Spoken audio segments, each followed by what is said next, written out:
உலகம் முழுவதும் உள்ள சன்லைஃப் தொலைக்காட்சி நேயர்களே, உங்கள் அனைவருக்கும் வணக்கம். இது நாட்டு மருத்துவம், நலம் தரும் மருத்துவம், எல்லோருக்கும் ஏற்ற பக்க விளைவுகள் இல்லாத பாதுகாப்பான பண செலவுகள் இல்லாத மருத்துவம். எளிய மருந்துகளை இந்த நிகழ்ச்சியிலே ஒன்றாக பார்த்து பழகி பயன்பெற்று வருகின்றோம். இன்று சில மருத்துவ குறிப்புகளை நாம் தெரிந்து கொள்வோம். பூண்டு சாதாரணமாக உள்ளி என்று சொல்லுகின்ற ஒன்று, கார்லிக் என்று ஆங்கிலத்திலே சொல்லக்கூடிய ஒன்று.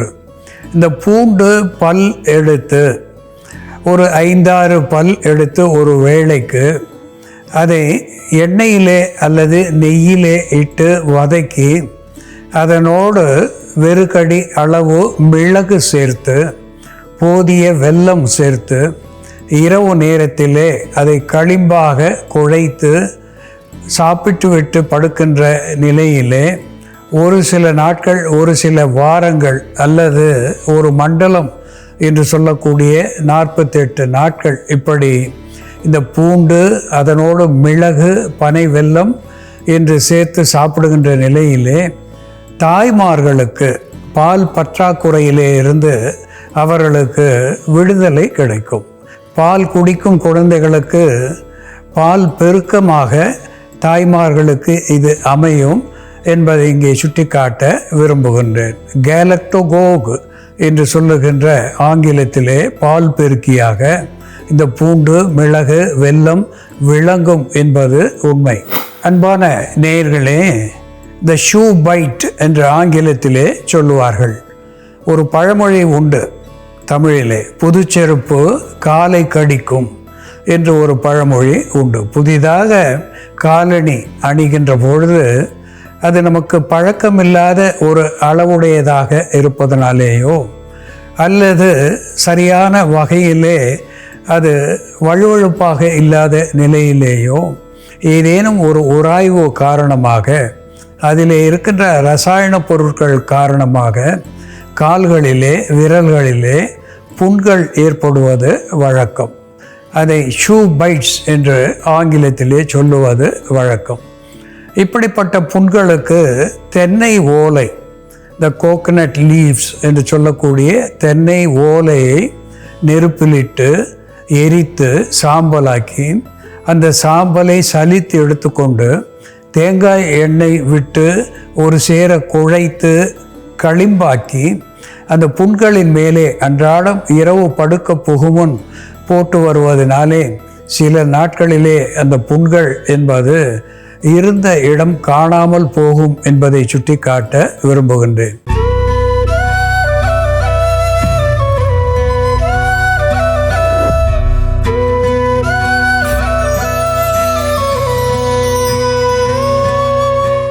வயிறு சரியாகாத நிலையிலே, வயிற்றிலே கோளாறுகள் ஏற்படுகின்ற நிலையிலே பல்வேறு ஆரோக்கிய கேட்டுக்கு நாம் ஆளாகின்றோம். நாம் உண்ணுகின்ற உணவு சரியான வகையிலே செரிமானம் ஆவதற்கு, செரிமானம் ஆன உணவு வெளிக்கழிவதற்கு எப்போதும் குடல் நன்றாக இருக்க வேண்டும். இந்த குடல் ஆரோக்கியமாக இருக்க வேண்டும். அதோடு கூட குடலிலே பூச்சிகள், கீரிப்பூச்சி, நாடாப்பூச்சு, மண்புழு இவை போன்ற பூச்சிகள் இல்லாமல் இருக்க வேண்டும். குடலிலே புண்கள், அல்சர் என்கின்ற நிலை இல்லாமல் இருக்க வேண்டும். அதற்கான ஒரு எளிய மருத்துவத்தை இன்று நாம் பார்க்க இருக்கின்றோம். அதற்கு மிக முக்கியமான ஒரு பொருளாக அலோவேரா, சோற்று கற்றாழை ஒரு நல்மருந்தாகி பயன் தருகிறது. அலாயிண்ட் என்று சொல்லக்கூடிய வேதிப்பொருள் இதிலே அதிகமாக இருக்கிறது. அது ஒரு ஆன்டி ஆக்சிடென்ட் என்கின்ற வகையிலே புண்களை ஆற்றக்கூடியதாக விளங்குகிறது. இதனுடைய விழுதை மேற்பூச்சாக போடுகின்ற நிலையிலே இது தீக்காயங்களை வெகு விரைவாக ஆற்றுகின்ற ஒன்றாக இது திகழ்வதனாலே ஆங்கில மருந்துகளிலே கூட இது மிக அதிகமாக பயன்படுத்தப்படுகிறது. உள்ளுக்கு சாப்பிடுவதனாலே பல்வேறு உன்னதமான ஆரோக்கியத்தை தருகிறது. மேலுக்கு போடுவதனாலே புண்களை, குறிப்பாக தீப்புண்களை ஆற்றுகிறது. அதனாலேயே இதற்கு பர்ன் பிளான்ட் என்று கூட ஆங்கிலத்திலே பெயர் உண்டு.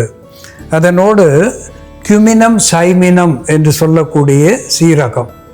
சீரகம் அகத்தை சீராக வைத்து கொள்ளக்கூடிய ஒன்று, வாயு வெளித்தள்ளக்கூடிய ஒன்று, செரிமானத்தை சீர்படுத்தக்கூடிய ஒன்று, குருதி ஓட்டத்தை விரைவுபடுத்தக்கூடிய ஒன்று, குருதியை நீர்மைப்படுத்தி இரத்த நாளங்களிலே அடைப்பு வாராமல் தடுக்கக்கூடிய ஒன்றாக இந்த சீரகம் விளங்குகிறது. ஒரு ஸ்டிமுலண்ட் என்கின்ற வகையிலே தூண்டுவிப்பானாக விளங்குகிறது. இதனோடு வெல்லம் சேர்க்கின்ற பொழுது இனிப்பு சுவையை மட்டும் தாராமல் இரும்பு சத்துவத்தையும், vitamin C, manganese, potassium, calcium ஆகிய சத்துக்களையும் வெல்லம் பெற்றிருக்கிறது. இதற்கு நெய் ஒரு வெஹிக்கிள் என்கின்ற வகையிலே ஒரு துணை மருந்தாக நெய் பயன் தந்து புண்களை ஆற்ற வல்லதாக, குடலுக்கு நல்ல ஒரு குளிர்ச்சி தரக்கூடியதாக திகழ்கிறது.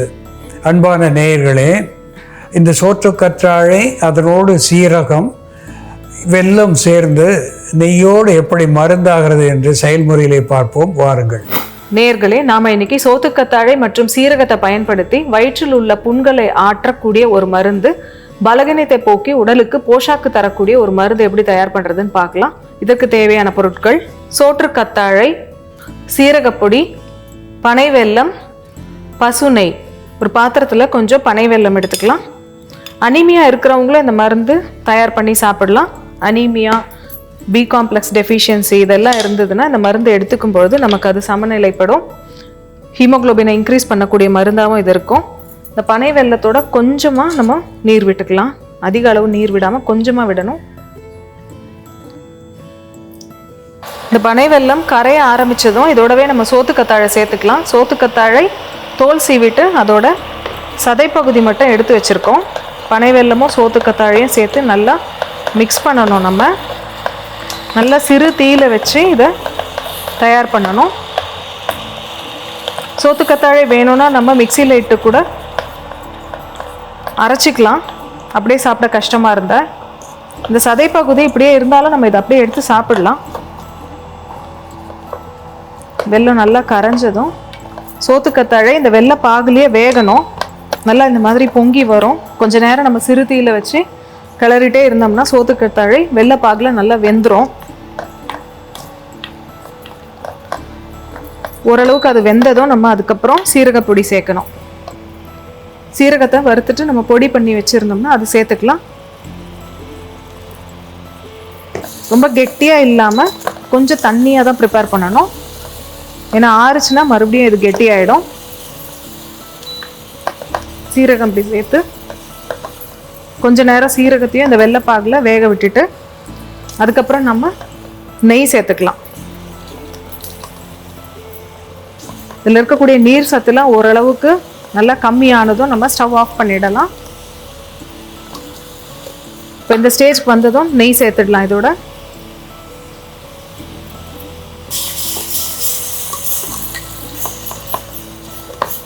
இந்த மருந்து இப்போ தயாராகிடுச்சு. ஓரளவுக்கு லேகிய பதத்துக்கு வந்துருச்சு. இந்த மாதிரி இலகின பதத்தில் இருந்தால் தான் இது ஆறுனதும் நமக்கு கரெக்டாக வரும். கையில் தொட்டோம்னா ஒட்டாது. நம்ம ரொம்ப கெட்டியாக எடுத்தோம்னா அது முறிஞ்சிடும், அப்புறம் மொறுமொறுன்னு ஆகிடும். இந்த மாதிரி எடுத்து நம்ம இந்த மருந்து தயார் பண்ணி வச்சுக்கிட்டு தினமும் ஒரு அரை தேக்கரண்டி அளவு காலை மாலைன்னு இரு வேளையும் சாப்பிட்டுட்டு வந்தோம்னா வயிற்று வலி சரியாகும்.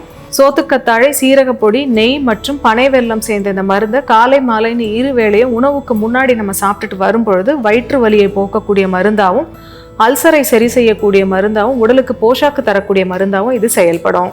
அன்பான நேயர்களே, சோற்றுக்கற்றாழையினுடைய உட்பகுதியிலே இருக்கின்ற விழுது எடுத்து அதனோடு சீரகப்பொடியும் பனை வெல்லமும் சேர்த்து இறுதியிலே நெய் சேர்த்து ஒரு லேகிய பதத்திலே இங்கே நாம் வைத்திருக்கின்றோம்.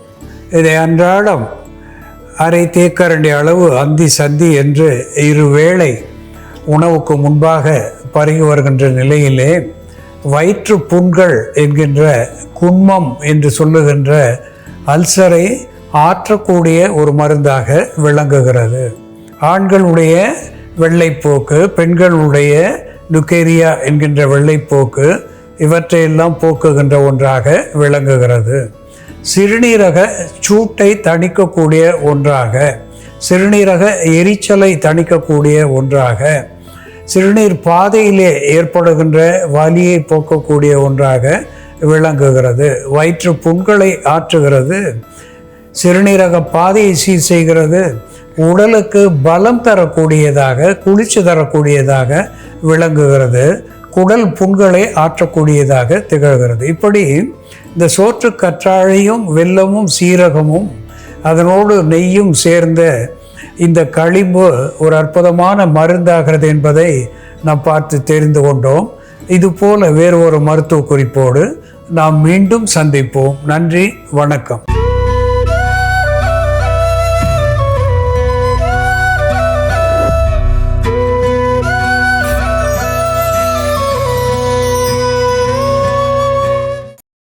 இன்னும் பல வீடியோக்களை காண சன் லைஃப் சேனலை சப்ஸ்கிரைப் பண்ணுங்க.